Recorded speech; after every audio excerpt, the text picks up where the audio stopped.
ጓል 19 ክሊ ዕድመ እትርከብ ወጣት ቆልዓ እያ። ሂዋን ካብ ትሑት መናብሮ ዘለዎም ስድራ እያ ተወሊዳ። ሂዋን ኣብዚ ሕዚ እዋን ካልኣይ ብርኪ ቤት ትምህርቲ ተኽለ ስዋኣት ታሽዓይ ክፍሊ ትምሃር። ካብ ትምህርቲ ኩሉ ግዜ ብልጫ ትወስድ ተምሃሪት እያ። ዋላ እኳ ደኣ ብትምህርታ ንፍዕቲ እንተኾነት ናይ ኣዲኣ ጥዕና ኩሉ ግዜ የሻቕላ። ኣዲኣ ናይ ካንሰር ሕማም ተጠቃዒት እየን። ኣቦኣ ድማ ሊስትሮ ምፅራግ እዩ ስርሖም። ኣቦኣ እውን ብሊስትሮ ስራሕ ብዙሕ ስለ ዝገበሩ ብዙሕ ደንበኛ ኣፍርዮም እዮም። ከምኡ እውን ካልሲ ካርድ ሞባይል ብጎና ጎኒ ኣብኡ ዘርጊሖም ይሸጡ።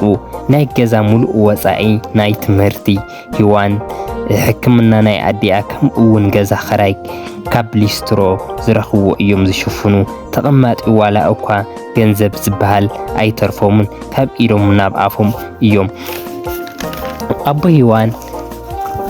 ኣቦ ሂዋን ጓለይ ትምሃር ኣብ ጽቡቕ ደረጃ ትብጽሕለይ ጥራሕ እምበር ዋላ ለይትን ቀትርን ሰሪሐ ንስድራይ ምዃን ኣይስእንን ኢሎም ኩሉ ግዜ ንፈጣሪኦም እዮም ዘመስግኑ። ሂዋን ድማ ኣብ ትምህርቲ ንፍዕቲ ንኽትከውን ኩሉ ግዜ ይምዕድዋ። ሂዋን ንኣዲኣን ኣቦኣን ሓንቲ ከም ሓሙስ እያ። ኣዶ ሂዋን ብሰንኪ ሕማመን ክወልዳ ኣይከኣላን። ኣዶ ሂዋን ኩሉ ግዜ ንፈጣሪ ዝምሕፀንኦ ኦ ፈጣሪ ናይ ሂዋን መርዓ ጓለይ ከየርኣኻ እንዳበላ ናይ ኩሉ ግዜ ጸሎተን እዩ።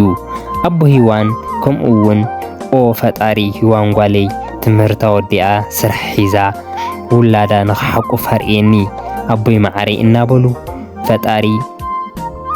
ፈጣሪኦም ኩሉ ግዜ የመስግኑ። ኣደ ሂዋን ግን ሕማመን እንዳበርትዕን ምስከደ ኣብ ትምህርቲ ዕንቅፋት እንዳፈጠረላ መፀ።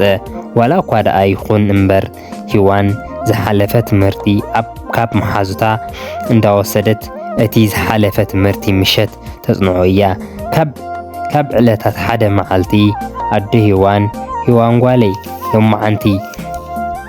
ሎማዓንቲ ትምህርቲ ኺዲ ኣነ ድሓን እየ ዘለኹ በላኣ።